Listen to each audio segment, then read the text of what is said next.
Size, use your first £5 free.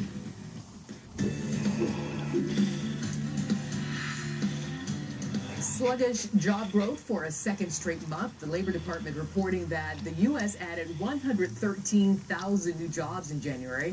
Now, that's below what analysts were expecting and what they say is needed to get the economy moving again. But dig a little deeper and you'll find some encouraging signs because much of the new hiring happening in manufacturing and construction. Here to break it all down, Stephen Rosen. He's the managing director and partner of Hightower. Hi, Stephen. Good morning. Good afternoon, Arthel. How are you? Yeah. So, Stephen, first, give me your general assessment of Friday's jobs report and what you think it signals as far as the direction in which the economy is going. I think the economy is kind of stuck in the stall speed that we've been in for a long while. I think that it's nice to have some pickup in manufacturing and construction, but at the end of the day, we ended up with 113,000 jobs after a $75,000 job print in December. So I think you would have liked to see a little bit of a better print this month. That said, it's nice to see it from areas like construction and manufacturing. Yeah, I mean, those are considered the winners last month, talking about manufacturing and construction jobs. Those sectors adding 76,000 jobs last month. And most economies are thinking, Stephen, that hiring is going to strengthen throughout the year as the economy improves. So I'm wondering, though, if you're seeing the same thing in your crystal ball. I wish I had a crystal ball. I think that what we're seeing is again, much of the same. And unfortunately, we seem to get excuses after excuses or reasons and rationale why the job reports aren't better than what they are. I think we are in a slow economy that's got mediocre growth to it. 2.5% to 3% is what we're looking at. And I think the job market is very much symptomatic of what we're seeing in the overall economy. And I think, unfortunately, what we're seeing is people are somewhat reluctant still to hire because they don't know what the end game is going to be with the Federal Reserve. I think the starting of the tapering, which began in December and will continue on throughout the year, is going to help people get more reassured that maybe the economy can stand on its own 2 feet. But I don't really think that we can get significant job growth until people can be confident that the economy is going to be able to stand on its own 2 feet. I'm going to touch on the Federal Reserve in a moment, but let me go here first, Stephen. Unemployment rate, 6.6%. 115,000 people who were out of work found jobs. More Americans started looking for jobs, suggesting that their chances of finding jobs still, getting better. Still, is underemployment what you might be concerned about?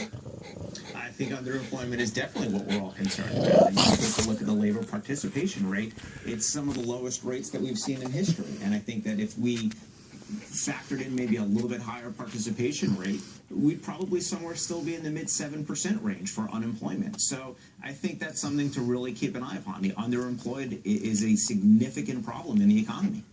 So, new Federal Reserve Chair Janet Yellen making her first public comments in her new role this week before Congress. Now, considering the unemployment rate is now at 6.6%, as I mentioned, what course of action do you expect from the Fed in the weeks and maybe months to come, Stephen? We think the Fed's just going to continue on this slow tapering every single month, chopping off $10 billion. We think that'll continue throughout the rest of the year. We think that the markets probably anticipate that. I think when you take a look at the bond market, you'll see that they're not super convinced the economy is going to take off. They're not super concerned about inflation.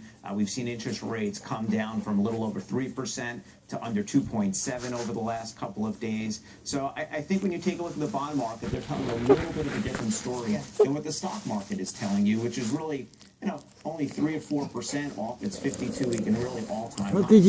So what does that mean? Well, I think that with the bond market telling you that they're very much concerned about the economy. And they understand job growth hasn't been great. They understand that there's still a lot of economic problems around the world. And so they're taking a little bit more cautious view than I think what the equity markets are taking.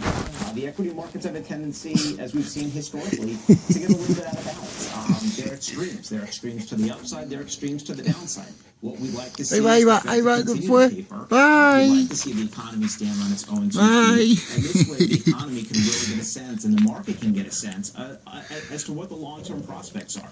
If we're going to have problems, let's have them now. The market is not super overvalued. We're looking at 15 to 16 times forward-looking earnings. If the economy were to go into some form of recession because the Fed stepped out of the way, maybe at a 20-25% downside risk to the market. I think people can absorb that.